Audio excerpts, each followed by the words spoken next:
हिमालय उत्तर में स्थित यह पर्वत श्रृंखला भारत और तिब्बती पठार के बीच एक प्राकृतिक अवरोध का काम करती है। भारत और नेपाल की सीमा पर स्थित कंचनजंगा पर्वत भारत का सबसे ऊंचा स्थान है। उत्तरी मैदान सिंधु-गंगा के मैदान के रूप में भी जाना जाता है। यह क्षेत्र सिंधु, गंगा और ब्रह्मपुत्र नदियों के बेसिन द्वारा निर्मित है। यह दुनिया के सबसे उपजाऊ और घनी आबादी वाले क्षेत्रों में से एक है। थार रेगिस्तान भारत के उत्तर पश्चिमी भाग में स्थित यह दुनिया का 17वां सबसे बड़ा रेगिस्तान और 9वां सबसे बड़ा उपोष्ण अकटिबंधीय रेगिस्तान है।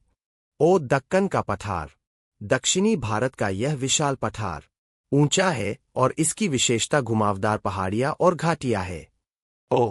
घाट पश्चिमी घाट और पूर्वी घाट पर्वत श्रृंखलाएं है जो क्रमशः भारत के पश्चिमी और पूर्वी तटों के समानांतर फैली हुई है। तटीय मैदान भारत के पूर्वी और पश्चिमी दोनों तटों पर विस्तृत तटीय मैदान है। पश्चिमी तटीय मैदान संकरे है, जबकि पूर्वी तटीय मैदान चौड़े और अधिक उपजाऊ है। द्वीप भारत में दो प्रमुख द्वीप समूह हैं। बंगाल की खाड़ी में अंडमान और निकोबार द्वीप समूह और अरब सागर में लक्षद्वीप द्वीप समूह। 1833 के चार्टर एक्ट द्वारा कंपनी ने भारत में अपनी सारी निजी संपत्ति समर्पित कर दी और उसे ताज के लिए ट्रस्ट में रख लिया। इसने बंगाल के गवर्नर जनरल को भारत का गवर्नर जनरल नियुक्त किया और इस प्रावधान के तहत लॉर्ड विलियम बेंटिक भारत के पहले गवर्नर जनरल बने। इसने बंबई और मद्रास के गवर्नरों को उनकी विधायी शक्तियों से वंचित कर दिया और गवर्नर जनरल को संपूर्ण ब्रिटिश भारत के लिए विशेष विधायी शक्तियां प्रदान की गईं। इसने ब्रिटिश ईस्ट इंडिया कंपनी की एक वाणिज्यिक संस्था के रूप में गतिविधियों को समाप्त कर दिया और इसे विशुद्ध रूप से प्रशासनिक संस्था बना दिया। विशेष रूप से कंपनी ने चीन और सुदूर पूर्व के अन्य हिस्सों के साथ व्यापार पर अपना एकाधिकार खो दिया। 1853 के चार्टर एक्ट ने सिविल सेवकों के चयन के लिए खुली प्रतियोगिताओं की एक प्रणाली शुरू करने का प्रयास किया।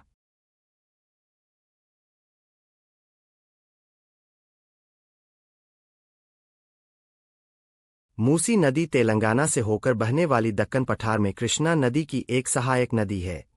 मूसी नदी को मुसिनुरु या मूसा नदी या मुचुकुंडा के नाम से भी जाना जाता है। हैदराबाद मूसी नदी के तट पर स्थित है और उस्मान सागर और हिमायत सागर इस नदी पर बने बांध है जो हैदराबाद के लिए जल स्रोत का काम करते थे। प्रधानमंत्री मोदी को साइप्रस के सर्वोच्च नागरिक सम्मान से सम्मानित किया गया। प्रधानमंत्री नरेंद्र मोदी को साइप्रस के सर्वोच्च नागरिक सम्मान grand cross of the order of Makarios III से सम्मानित किया गया है। प्रधानमंत्री मोदी ने कहा, साइप्रस के grand cross of the order of Makarios III को पाकर मैं बहुत खुश हूं। मैं इसे हमारे देशों के बीच दोस्ती को समर्पित करता हूं। प्रधानमंत्री 15 जून को साइप्रस, कनाडा और क्रोएशिया की 3 देशों की यात्रा पर निकले थे। साइप्रस यात्रा के बाद प्रधानमंत्री मोदी G7 शिखर सम्मेलन में भाग लेने के लिए कनाडा रवाना हुए। प्रधानमंत्री नरेंद्र मोदी साइप्रस की अपनी 2 दिवसीय यात्रा पूरी करने के बाद सोमवार को G7 शिखर सम्मेलन में भाग लेने के लिए कनाडा रवाना हो गए। प्रधानमंत्री मोदी को पहले कनाडा के प्रधानमंत्री मार्क कार्नी ने शिखर सम्मेलन में आमंत्रित किया था। वे 51वें G7 शिखर सम्मेलन में भाग लेंगे और कनाडा के अल्बर्टा में द्विपक्षीय बैठकें करेंगे। यह G7 शिखर सम्मेलन में प्रधानमंत्री मोदी की लगातार छठी भागीदारी होगी। Prime Minister Narendra Modi on Monday left for Canada to attend the G7 summit after concluding his 2-day visit to Cyprus. PM Modi, who was earlier invited by Canada PM Mark Carney to the summit, will attend the 51st G7 summit and hold bilateral meetings in Canada's Alberta. This will be PM Modi's 6th consecutive participation in the G7 summit. Karnataka के Kolar gold fields 80 साल बाद फिर से खुलेंगे। लगभग 80 वर्षों के बाद भारत कर्नाटक में ऐतिहासिक कोलार गोल्ड फील्ड्स KGF को पुनर्जीवित कर रहा है। राज्य ने बंद हो चुकी Bharat gold mines limited site के 1003 एकड़ में फैले 13 सोने से भरपूर टेलिंग डंप की सतही खनन को मंजूरी दे दी है। हीप लीचिंग जैसी आधुनिक तकनीकों का उपयोग करके संचालन से सालाना 750 किलोग्राम तक सोना मिलने की उम्मीद है। Karnataka's Kolar Gold Fields to reopen after 80 years. After nearly 80 years, India is reviving the historic Kolar Gold Fields, KGF, in Karnataka. The state has approved surface mining of 13 gold-rich tailings dumps across 1,003 acres of the defunct Bharat Gold Mines Ltd site. Using modern techniques like heap leaching, operations are expected to yield up to 750 kilograms of gold annually. Tamil Nadu राज्य की राजधानी चेन्नई है। यह पूर्वी तटीय मैदान में कोरोमंडल तट पर स्थित है। आमतौर पर इस क्षेत्र में सर्दियों और गर्मियों में भी वर्षा होती है।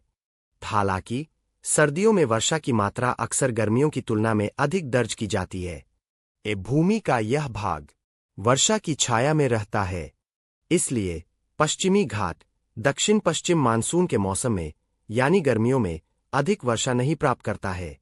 उत्तर पूर्वी व्यापारिक हवाएं दक्षिण पश्चिम मानसून का स्थान ले लेती है और बंगाल की खाड़ी को पार करते समय नमी ग्रहण कर लेती है। ये मानसूनी हवाएं पीछे हट जाती है, इसलिए ये विशेष रूप से कोरोमंडल तट पर स्थित चेन्नई के लिए वर्षा लाने वाली हवाएं बन जाती है। दक्षिण पश्चिमी मानसूनी हवाएं अक्टूबर से नवंबर के महीनों में कमजोर हो जाती है और उत्तर भारत के आकाश से हटने लगती है। इस मानसून काल को लौटते हुए मानसून के रूप में जाना जाता है।